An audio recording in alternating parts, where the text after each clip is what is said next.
Hi, baby. Hello and welcome. So I'm here with the updating news on the Minnesota shooting. A woman has died yesterday, shot by a federal ICE agent on an American street. The federal government says it was in self-defense. Local officials say evidence does not clearly support that claim, and the public is being asked to accept the narrative without being shown all the proof. A U.S. citizen, a mother of three, killed during a federal operation she was not targeted. The White House has acknowledged the shooting. It says it's aware of the incident and it's deferring to federal investigators, emphasizing the agents are authorized to use force when they believe their lives are in danger. But the administration has not released video, has not identified the agent, and has not addressed why the investigators have been blocked from full access. The state was shut out, the video remains unseen, and accountability is already being contested.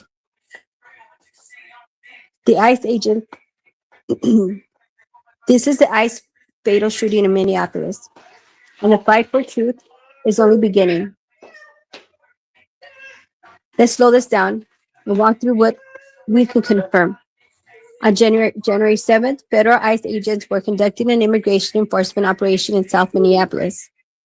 Renee Nicole Good was not the target of the operation. At some point, agents encountered Good inside or near her vehicle. Moments later, an ICE agent fired their weapon. Good was struck 3 times, apparently to the face, transported to a hospital, and pronounced dead. This is an uncontested sequence. What happened in between is where the story fractures. Federal officials say that the agent believed Good was using her vehicle as a weapon, but the public has not seen evidence clearly establishing that threat. No full body camera footage, no synchronized multi-angle video, no independent reconstruction released. Local officials who reviewed portions of the video say the footage does not clearly show an imminent threat. When witnesses have disputed claims that Good intentionally tried to strike an agent. And crucially, ICE agents were operating in plain clothes in an unmarked operation, which raises legitimate concern. Did Good fully understand who was confronting her and why? Initially, Minneapolis state investigators were brought in. Then something unusual happened. The state says it was denied access to key evidence required to conduct an independent investigation. Shortly after, the FBI assumed control of the case. From that moment on, the same federal system involved in the shooting is now also in control of the evidence. Right now, we are being asked to trust in conclusion without seeing the process that led to it. And when a civilian loses her life at the hands of federal agents, trust is not automatic. It must be earned with evidence. To understand this case, you have to understand the law, because legality and justice are not always the same thing. Under U.S. Supreme Court precedent, law enforcement, including federal agents, may use deadly force only when they reasonably believe there's an immediate threat of death or serious bodily harm. That standard is not based on fear alone. It is based on what a reasonable officer will believe in that exact moment. In vehicle-related cases, the question include: was the officer directly in the vehicle's path? Was there time to move or retreat? Was the vehicle accelerating towards the officer? Were less lethal options available? ICE agents are not local police. They operate under federal authority, often in plain clothes, sometimes in unmarked cars, and frequently without coordination with local law enforcement. Qualified immunity shields officers unless they violate clearly established law, a standard critics say is nearly impossible to overcome. And federal cases are often investigated internally, persecuted federally, and reviewed by agencies connected to the same system. Without full transparency, critical questions cannot be answered by the public, by independent experts, or by the community affected. ICE agents are often wear plain clothes in unmarked vehicles in neighborhoods where civilians have no reason to suspect law enforcement activity. Unlike local police, there are barely uniformed officers present to signal authority clearly.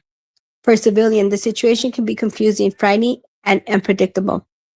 Vehicles fear a split-second decision create high-risk moments. Several factors that contribute: no clear identification of agents, rapid escalation of residential streets, limited visibility or warning, high-stress environments. Plainclothes operations may be legally authorized, but they create a systematic risk for civilian misperception and federal authorities collide. And when deadly force is used, the lack of clarity fuels outrage, protest, and call for accountability. This shooting is not isolated. Federal law enforcement, including ICE, has a history of controversial use of force incidents, often involving vehicles or perceived threats, with limited public accountability. Civil rights organizations repeatedly note limited independent investigation, packed processes, rare criminal charges even when civilians die. Unlike local police, federal agencies operate under their own chain of command with no uniform requirement for timely evidence disclosure, and qualified immunity shields against from liability. We're in a good stead is part of a larger story about power, transparency, and public trust in federal enforcement. The question now is simple. How do we prevent this from happening again? Independent oversight. State investigators must always have access to evidence. Civilian review boards empowered to evaluate federal operations. Transparency measures. Timely release of body cam or vehicle footage.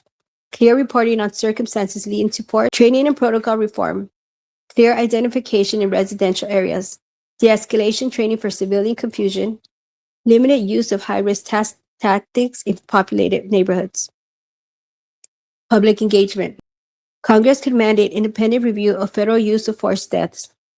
Courts could clarify standards for accountability and evidence disclosure. Local communities can demand coordination with state authorities. Until transparency exists, until independent oversight is enforced, and until federal agencies are held to the same standards as local police, the public will continue to ask, who watches the watchers?